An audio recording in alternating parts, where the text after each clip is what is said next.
আজকের সকালটা দেখো, কুয়াশায় ঢেকে আছে পুরো। এত কুয়াশা পড়েছে যে কিছুই দেখা যাচ্ছে না। আর আজকে বাড়িতে অনুষ্ঠান। সকালবেলা ঘুম থেকে উঠেই দেখি আকাশের এই অবস্থা হয়ে আছে। তো কোনো কাজই তো এগোচ্ছে না। ঠাকুরের ভোগ যারা রান্না করবে তারাও এখনও আসতে পারেনি। মানে এত কুয়াশা পড়েছে আজকে। এখন ঘড়িতে কিন্তু সকাল 8টার মতন বেজে গেছে। তো এখনও রান্নাটা বসানো হয়নি। তো অনেকটাই দেরি হয়ে গেল। জানি না সময়ের মধ্যে সমস্তটা কমপ্লিট হবে কি না, খুব চিন্তা হচ্ছে এখন। তো এখানে তো সমস্ত কিছু গোছানো হয়ে গেছে আমাদের। আর সবজিগুলোও যেহেতু আগের দিন সব কিছু কেটে ধুয়ে রাখা হয়েছে, তো ওই দিকটা পুরোটা গোছানো আছে। এখন শুধু মা গোসাই আসলেই রান্নাটা শুরু হবে। তো আমি তো সংসারের সমস্ত কাজকর্ম করে তারপরে দেখো স্নান করে চলে এসেছি। এখন সকালবেলা ঠাকুরকে পুজো দেব।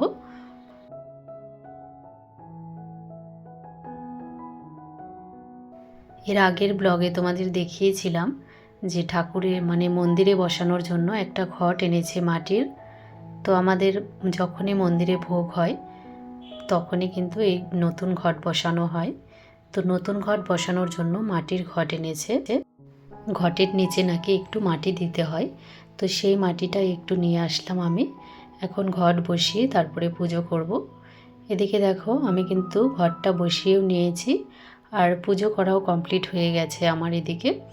আর আজকে যেহেতু উপোস আছি, বাড়ির সবাই সবাই বলতে আমার শ্বশুরমশাই থাকতে পারবেন না, কারণ ওনার শরীরটা ভালো নয়। তো সকালবেলা একটু ভাত রান্না করতে হবে, কারণ আমার ছেলেরাও যেহেতু ছোট, ওরা তো আর উপোস থাকতে পারবে না।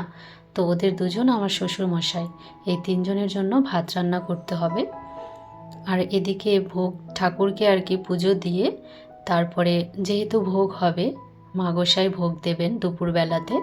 তো সেই জন্য আর কি সব কিছু আমি গুছিয়ে দিচ্ছি। সব কিছু গুছিয়ে রাখলে তাড়াতাড়ি হবে, যেহেতু সকালবেলায় রান্নাটা বসাতে অনেকটাই দেরি হয়ে গেল সেই জন্য। আর একজন লোক লাগেই সকালবেলা মন্দিরের সব কিছু গোছানোর জন্য। তো পুরোটা আমি গুছিয়ে রাখার চেষ্টা করছি।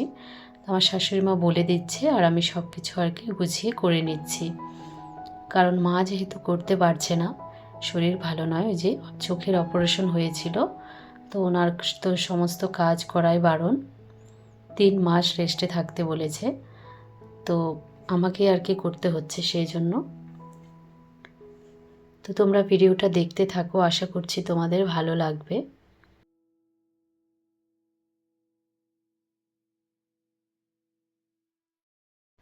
এর আগের ভিডিওতে তোমাদের দেখিয়েছিলাম যে মালা গাঁথছি, তো সেই মালাগুলোই পরিয়ে দিচ্ছি। ভিডিওগুলো দিতে আমার একটু লেট হয়ে যাচ্ছে, আপলোড করতে একটু লেট হচ্ছে, কারণ আমি ভিডিওগুলো এডিট করার টাইম পাচ্ছি না একদমই। তো তোমরা একটু মানিয়ে নিও প্লিজ।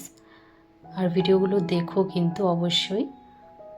আর তোমরা আমার পাশে থাকো, কারণ তোমাদের সাপোর্ট আর ভালোবাসা ছাড়া আমি কখনোই সামনের দিকে এগিয়ে যেতে পারবো না। তাই বলছি, প্লিজ বন্ধুরা তোমরা একটু আমাকে সাপোর্ট করো, আমার পাশে থেকো, আমি যেন সামনের দিকে এগিয়ে যেতে পারি।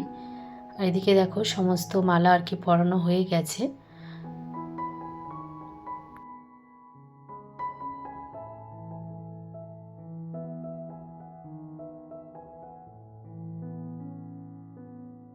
ছোট ঠাকুরগুলোকেও মালা পরিয়ে নিচ্ছি।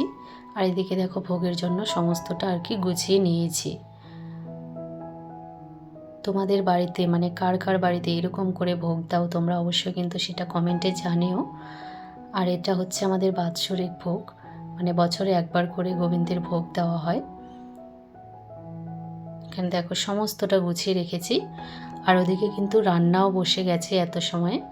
এখন কিন্তু ঘড়িতে অনেকটাই বেজে গেছে, প্রায় এখন 10টার মতন বাজে। তো ওইদিকে আমি রান্না করে ছেলেদেরকে খাইয়েও নিয়েছি এর মধ্যেই। তারপরে দেখো এদিকে পুরোটা গোছানো কমপ্লিট, এখন আর কোনো কাজ নেই।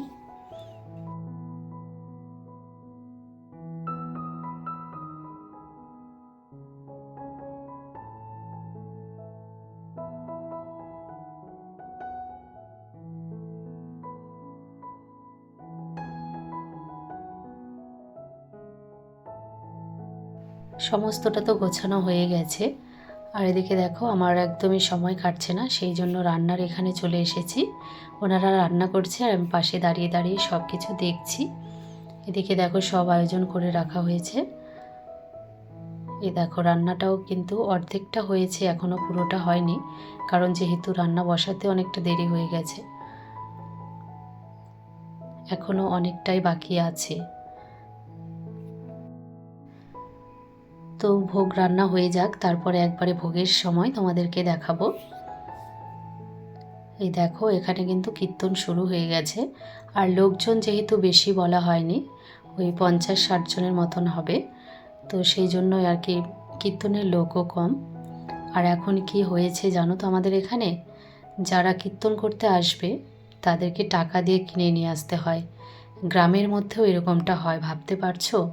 তাহলে শহরে তো এরকম হয়ই, সেটা জানি, কিন্তু গ্রামের মধ্যেও যে এই নিয়মটা চালু হয়ে যাবে সেটা কখনোই ভাবতে পারিনি।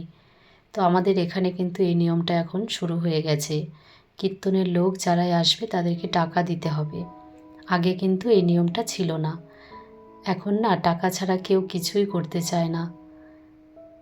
যার কাছে টাকা নেই তার কোনো মূল্য নেই।